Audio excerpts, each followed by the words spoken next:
दोस्तों नमस्कार। बाल विकास में आज जो आपका टॉपिक है सामाजिक रचना के रूप में लिंग, यह आज आपका टॉपिक है जिस पर चर्चा होगी। Gender as a social contractions, the topic name is. इसमें जो फर्स्ट आता है लिंग विभेद, दैट मीन्स जेंडर डिफरेंसेस है क्या ये। तो अगर आप लिंग विभेद के बारे में बात आती है तो देखिए, यथा नाम तथा गुण, जैसा इसका नाम है वैसा ही इसका गुण है। दैट मीन्स हम अगर देखें तो हर एक व्यक्ति और उसका व्यक्तित्व अपने आप में अलग है, या सीधा सीधा कहूं हर व्यक्ति अनोखा है और उसका जीवन, उसके आधारभूत गुण अलग है।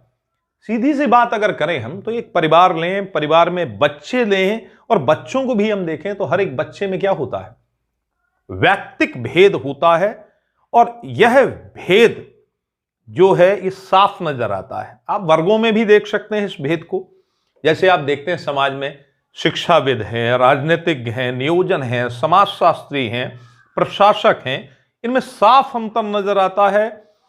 और यह अंतर ही विभेद को स्पष्ट करता है। लेकिन जहां बात लिंग विभेद की आ जाए, किसकी बात आ जाए, लिंग विभेद की, जेन्युइन सीधा सीधा जेंडर डिफरेंसेस की जहां बात आ जाए, वहां पर एक प्रसिद्ध विद्वान रहे, फेमिनिस्ट विद्वान, फेमिनिस्टों के विद्वानों का समिस्तर, उन्होंने डिफाइन किया जेंडर डिफरेंसेस को। क्या, लिंग को स्त्री पुरुष के सामाजिक संगठन, अर्थात जो समाज में स्त्री पुरुषों का सामाजिक संगठन है अथवा स्त्री पुरुष के मध्य असामान्य संबंधों की व्याख्या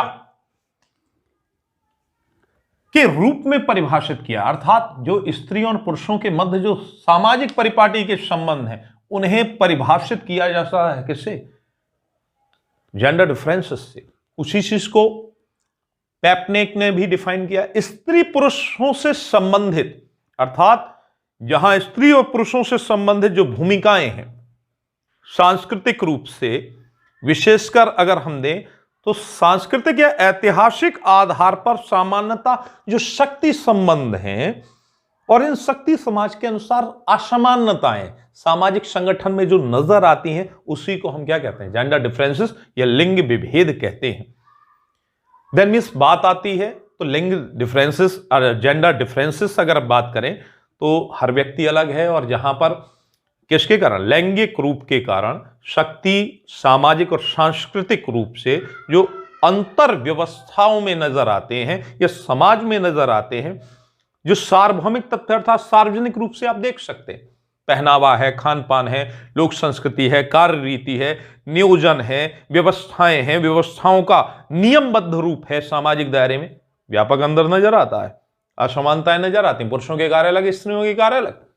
वही क्या है, और आधार इसका क्या है, आधार अगर आप देखें तो सामाजिक दायरे में आधार ही है क्या, लिंग, जेंडर। और इसी कारण सामाजिक परिपाटी, कार्य व्यवहार, कार्य रीतियां, व्यक्तित्व का स्वरूप, भाषा, नियोजन, सामाजिक सांस्कृतिक अंतर नजर आता है। इसी को हम क्या कहते हैं, लिंग विभेद कहते हैं। क्लियर है कॉन्सेप्ट। अब चलते हैं कि सामाजिक लिंग अवधारणा क्या है, ये कॉन्सेप्ट ऑफ सोशल जेंडर, सामाजिक रूप में ये कॉन्सेप्ट है क्या, उस पर चर्चा कर लेते हैं, प्रकाश डाल देते हैं। सामाजिक लिंग अवधारणा बड़ी आसान है, बस समझने बस की देर है। जैसे हम जानते हैं हमारा समाज या भारतीय समाज में देखें तो देखें व्यापकता हमारे यहां पितृसत्तात्मक व्यवस्था है, और इस कारण से महिलाओं से असामान्य व्यवहार भी होता नजर आता है। कार्य क्षेत्र की बात करें, परिश्रम की बात करें, परिस्थितियों की बात करें, और हम देखते हैं यही सब कारण है कि महिलाओं को शक्ति समाज ने नहीं दी। और भिन्न भिन्न क्षेत्रों में जब शक्तियां प्राप्त नहीं हुई तो अगर हम देखें तो इससे इनका विकास भी प्रभावित हुआ है। ये सीधा सीधा हम अपने समाज में प्रत्यक्ष भी और अप्रत्यक्ष रूप से देख पाते हैं। लेकिन बताया यह गया कि ये जो असमानताएं हैं, इन असमानताओं का आधार ही विकास का भी आधार है। कहा गया विकास तब उत्तम होता है जहां समता मूलक समाज हो, और जहां समता की स्थितियां होती हैं वहां विकास असमान हो जाता है। हमारे देश में देखें तो संतुलित समाज की जो स्थापना विकास के लिए जरूरी वो देखने को नहीं मिलता, प्रत्यक्षता भी और अप्रत्यक्ष रूप से। और उसका कारण अगर देखें तो ऐतिहासिक कारण है या पितृसत्तात्मक व्यवस्था है। जो विकास के लिए असमानता का स्वरूप हमारे देश में व्याप्त है, वह हमारे यहां आधारभूत रूप से सामाजिक लिंगीय अवधारणा को स्पष्ट करता है। यह लिंग विभेद को स्पष्ट करता है। और कहा यह जाता है किसी भी समाज के लिए समाज रचना में प्रधान भूमिका होती है लिंग की। अब समाज रचना में लिंग की क्या भूमिका है? तो सामाजिक रचना में किसकी भूमिका? लिंग की। इस पर चर्चा कर लेते हैं।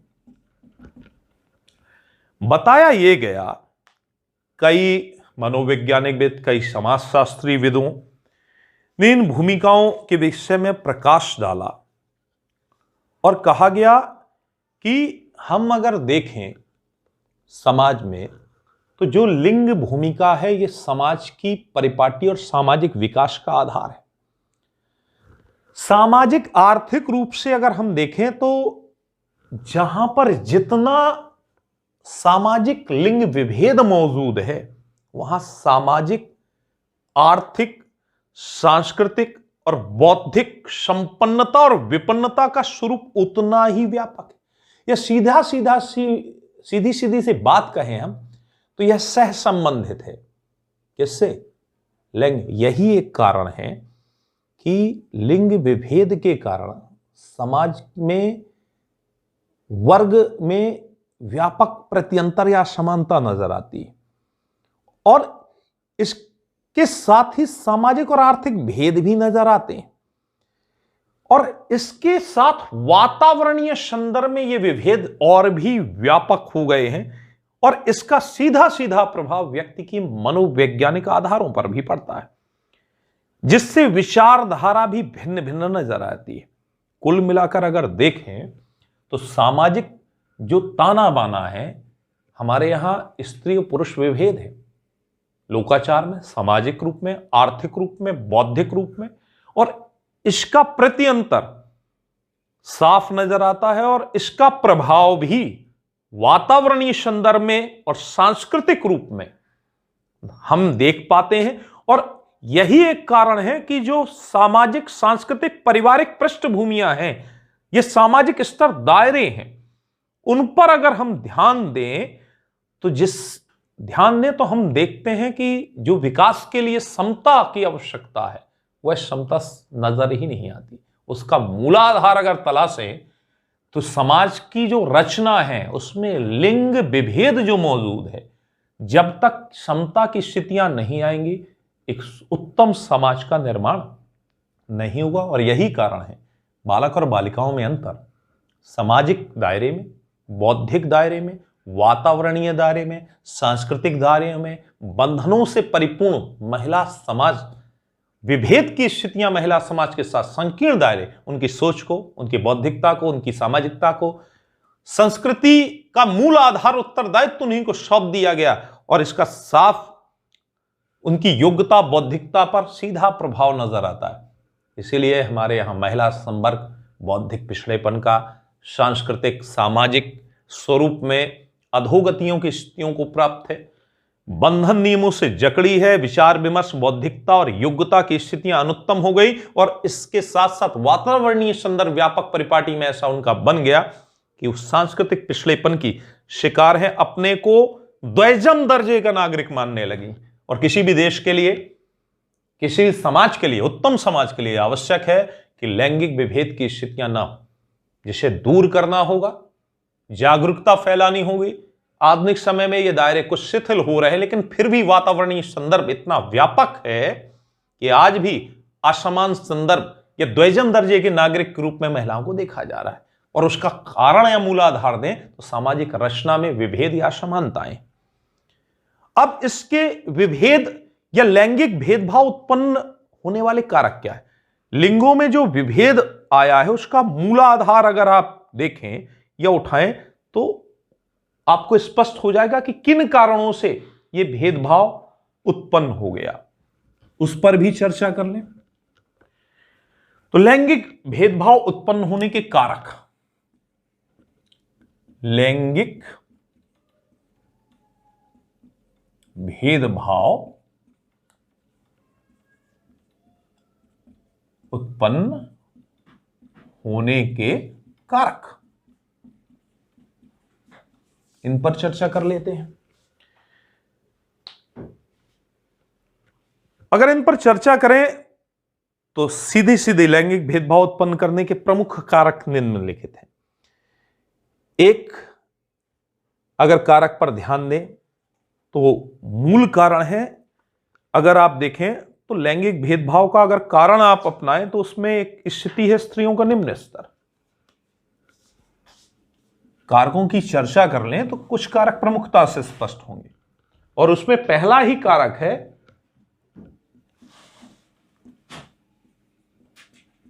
स्त्रियों की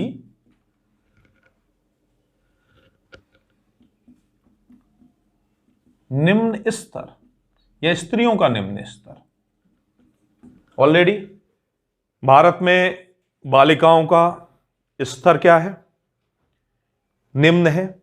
और इस स्त्रियों के निम्न स्तर का कारण अगर हम देखें तो आप देखें सामाजिक स्थितियों में महिलाओं को शिक्षा या दीक्षा के लिए उपयुक्त नहीं माना जाता, उन्हें घर गृहस्थी तक सीमित कर दिया है समाज, क्योंकि पुरुष प्रधान है। बालिकाओं की शिक्षा आदि की स्थितियों, तो लैंगिक भेद साफ नजर आता है। बालिकाओं को वह सामाजिक परिपाटी, घर की चार दीवारी, खाने, भोजन, पकवान तक ही सीमित रखें, और यही एक आधार है कि आप देखेंगे इस लैंगिक भेदभाव की स्थितियां समाज में इस निम्न स्थिति का ही उन्हें मान लिया गया है, और जिससे आप देखें विद्यालय आदि में नामांकन आदि की स्थितियों में बालिकाओं की संख्या क्या है? साफ कम नजर आती है। दूसरा, अगर इस भेदभाव का आधार आप तलाशने जाएंगे भारत जैसे समाज में तो आपको साफ नजर आएगा, और वो क्या है? क्योंकि आपका देश विकासशील है, पारिवारिक निर्धनता, और जिसमें परिवार में स्थितियां माता पिताओं की अच्छी नहीं है, और इसलिए आर्थिक स्थिति उत्तम ना होने के कारण वो बेटियों को विद्यालय भेजने से रोकती हैं, और वो सिर्फ बालकों पर ही ध्यान देती हैं, उनका पालन पोषण, इन चीजों में खर्च करने में वो सक्षम नहीं है। निर्धन परिवारों में ज्यादातर देखा गया कि विद्यालय में बालिकाओं की अपेक्षा बालकों को तो वरीयता दी जाती है, लेकिन बालिकाओं को नहीं। उसका कारण तलाशा गया तो पाया गया पारिवारिक स्थितियां क्या है? उपयुक्त नहीं है। परिवार की आय इतनी नहीं है कि वो बालिकाओं की आवश्यकताओं को पूरा कर सके, और इस कारण से और घर की स्थितियों में प्रतिकूल प्रभाव कामकाज पर पड़ता है। आय स्थिति उपयुक्त नहीं है तो, और साथ ही बालिकाएं माता के कामों में, खेतों के कामों में लगी हैं। तो यही एक कारण है कि जिस कारण से बालिकाओं का नामांकन उपयुक्त रूप से नहीं है, और लैंगिक भेद में एक निर्धनता भी आधार बनी हुई है। एक चीज और देखें तो हमारे यहां माता पिता जो है ज्यादातर, उनमें क्या है? निरक्षरता है,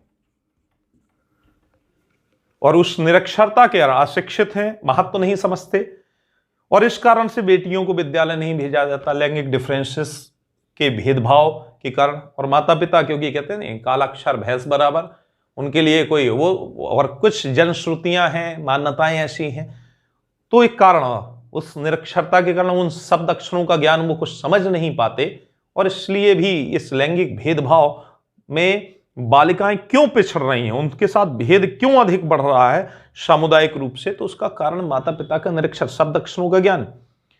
दूसरा एक चीज और है कि जो हमारे यहां जल्द विवाह रीति है,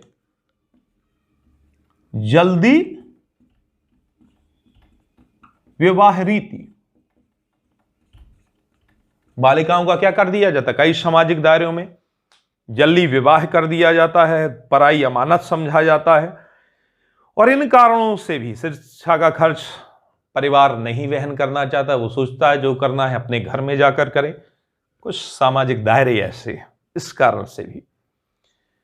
और इसके साथ साथ बालिकाएं शिक्षा से क्यों लैंगिक भेदभाव उत्पन्न होने का अगर एक कारण और भी देखें तो हम पाते हैं कि हमारे यहां महिला अध्यापकों की कमी भी है।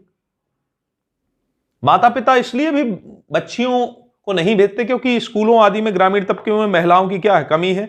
ग्रामीण क्षेत्रों में बालिका वंचित विद्यालय अत्यधिक है।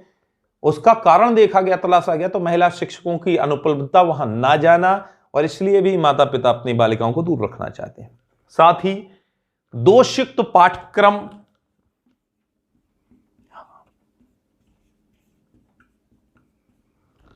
दोषयुक्त क्या है, पाठ्यक्रम भी। हम अपने पाठ्यक्रम को देखें, गौर करें तो विद्यालय में जो पाठ्यक्रम है उनका संबंध बालिकाओं से नहीं है, या बालिका पाठ्यक्रम से जो पाठ्यक्रम वो असंबद्ध है, बालिकाओं की आवश्यकताओं को पूरा नहीं करता। और बेटियों के लिए जब उनकी आवश्यकताएं और शिक्षा को होना, पाठ्यक्रम को होना कैसे चाहिए, बालक के अनुरूप, बालिका के अनुरूप, उनके जो आने वाले दायित्व हैं उनको परिपूरित करने वाला। और हम देखते हैं हमारे पाठ्यक्रम में एक दोष ये भी नजर आता है कि वो असंबद्ध हैं, किससे, बालिका और बालिका के भविष्य से। ये भी एक कारण है। और समस्याओं में देखें तो सामाजिक समस्या भी है।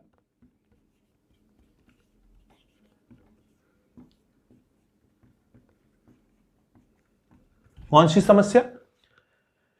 लैंगिक विषमता हमारे देश में एक सामाजिक समस्या। समाज भी पुत्री को दहेज के कारण, कुल तर्पण ना करने के कारण, मोक्ष का पर्याय ना होने के कारण, या भार होने के कारण क्या मानता है, एक समस्या मानता है। इसलिए बालिका के जन्म से ही रोष, हेयक माता पिता अपने को समझने लगते हैं, और यह भी सामाजिक परिपाटी के कारण है।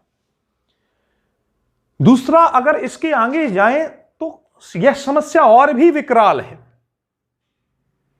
और विकराल क्या है? तो कहा यह गया कि इस लैंगिक भेद के कारक क्या बने, तो कारक यह भी है कि मनोवैज्ञानिक समस्या है।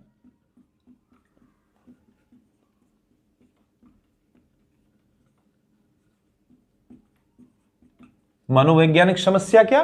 तो लैंगिक भेदभाव के कारकों में अगर हम देखें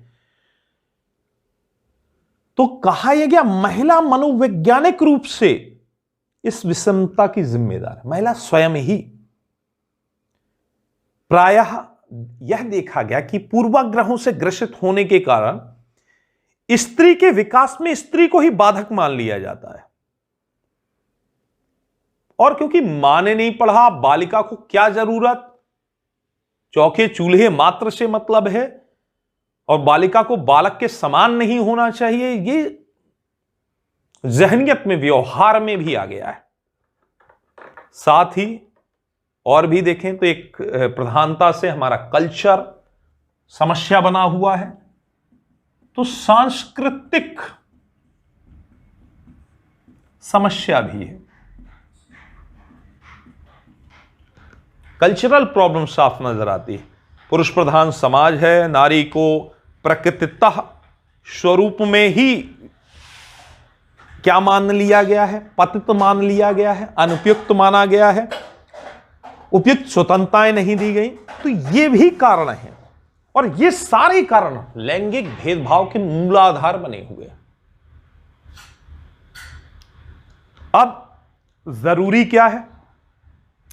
तो कहा गया कि ये जो जेंडर डिफरेंसेस हैं, और इन जेंडर डिफरेंसेस का सीधा प्रभाव किस पर पड़ता है? तो कहा गया व्यक्तित्व विषय में लैंगिक भेदभाव का साफ प्रभाव है। और यही एक कारण है कि व्यक्तित्व के गठन में लैंगिक भेदभाव सीधा सीधा जो बालक या बालिका को बहिर्मुखी बनाता है, तो इस लैंगिक जेंडर डिफरेंसेस ने क्या कर दिया? तो आदतों में, प्रश्न में, आचरण में, वृत्ति में, कार्य क्रियाओं में, बौद्धिक योग्यताओं में, सामाजिक सांस्कृतिक दायरे में आशा अनुकूल परिस्थितियां तो बालकों को प्रदान की, वहीं बालिकाओं को और महिलाओं को विपरीत स्थितियों में लाकर, असमान स्थितियों में लाकर खड़ा कर दिया।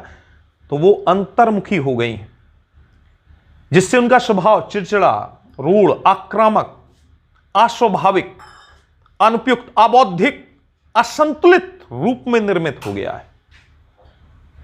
शोषण, सामाजिक शोषण, मनोवैज्ञानिक शोषण, सामाजिक आर्थिक समस्या जैसी स्थितियां सब उन्हीं पर आधारित कर दी गई हैं, जिससे उनका व्यक्तित्व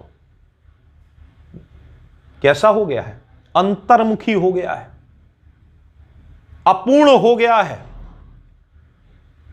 और इन सब का आधार अगर हम देखें तो क्या है? लैंगिक भेदभाव है, सामाजिक स्थितियां हैं, सांस्कृतिक स्थितियां, मनोवैज्ञानिक समस्याएं, जिससे उनका अधिगम स्वरूप भी प्रभावित हुआ है। इसके साथ साथ अगर हम देखें तो लैंगिक मुद्दों के साथ हमारे यहां एक और समस्या जनरेट है, जातिगत लैंगिक मुद्दे। अर्थात लिंग के साथ साथ लैंगिक समस्या तो है ही, एक समस्या और हमारे समाज में नजर आती है, जातिगत। जाति और जातियों के साथ उपजाति, जिसका प्रत्यक्ष प्रभाव भी नजर आ रहा है, अप्रत्यक्ष प्रभाव भी नजर आ रहा है, मनोवैज्ञानिक प्रभाव भी नजर आ रहा है। जातियों उपजातियों में समाज वर्गीकृत है, तो नैसर्गिक गुणों की जगह अनैसर्गिक स्वरूप का वातावरण जनित हो रहा है। मनोवैज्ञानिक हीनता की स्थितियों का जन्म हो रहा है, और यह लैंगिक भेदभाव की परिपाटी को और व्यापक और विस्तृत बना रहा है। तब एक शिक्षक के लिए इन सारी चीजों को खत्म करना आवश्यक हो जाता है, एक उत्तम समाज का निर्माण करने के लिए। तब दायित्व आता है कि इस लैंगिक भेदभाव को जो उत्पन्न है सामने एक विकराल समस्या के रूप में, जातिगत समस्या के साथ यह और विकराल हो गया, खड़ा हो गया, इसे कैसे दूर किया जाए? तो शिक्षक को क्या करना चाहिए इस भेदभाव को खत्म है? क्योंकि एक उत्तम समाज, संतुलित समाज का जब स्वरूप होगा तभी एक उत्तम समाज का निर्माण होगा। और शिक्षा के माध्यम से, शिक्षक की सक्रिय और क्रियाशील स्वरूप के कारण ही एक उत्तम समाज का निर्माण किया जा सकता है। इस भेदभाव को दूर करने का उत्तरदायित्व तो शिक्षक पर सौंप दिया गया। तब शिक्षक के लिए मूलाधार या मूल कार्य आ जाता है कि वह क्या करे। तो उसमें आता है कि शिक्षक को क्या करना होगा? तो शिक्षक को शैक्षिक अभ्यास करना होगा। और शैक्षिक अभ्यास किस चीज का? जो समाज में लड़के हैं, लड़कियां हैं, उनका जो दृष्टिगत, रूढ़िगत, समाजगत व्यवहार है, अवांछनीय रीतियां हैं, अध्यापक को लगातार आदर्श माता, सद्गुणी गृहिणी, उत्तम बालिका, महान बालिकाओं की योगदान आदि का सतत अध्ययन अध्यापन कराना होगा। उत्तम शिक्षण रीतियों का प्रयोग करना होगा। साहसिक महिलाओं का जिक्र करना होगा, जिससे लिंग भेद को खत्म किया जा सके।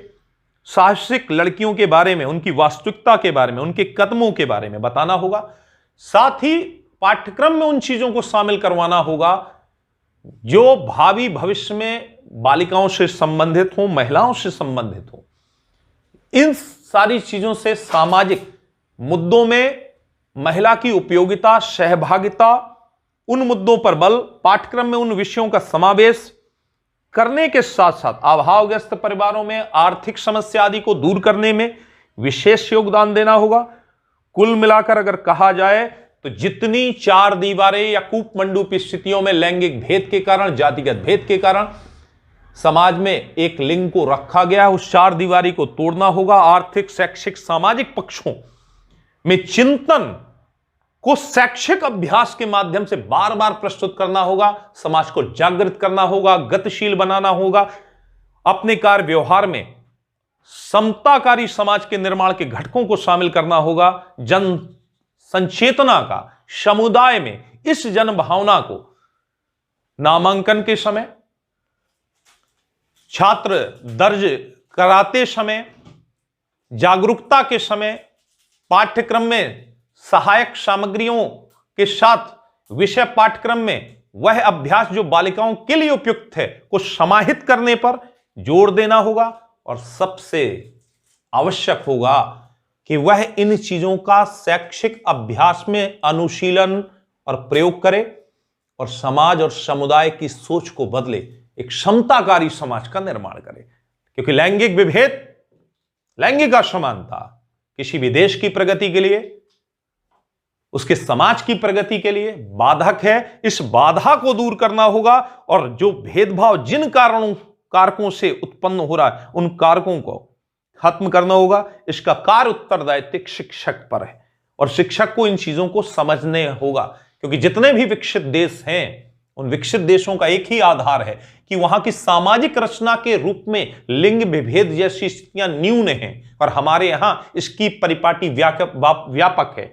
क्योंकि लैंगिक भेदभाव के साथ साथ जातिगत व्यवस्थाएं भी प्रभावी हैं। तो शैक्षिक अभ्यास के माध्यम से शिक्षक इन्हें दूर करने का प्रयास करेगा। यह टॉपिक आपको क्लियर हो गया होगा और आप समझ भी गए होंगे आपकी भूमिका क्या है। कल चलते हैं नेक्स्ट टॉपिक के साथ, आगे बढ़ेंगे। बस गौर करिएगा, सब्सक्राइब करिएगा, चैनल को देखते रहिए।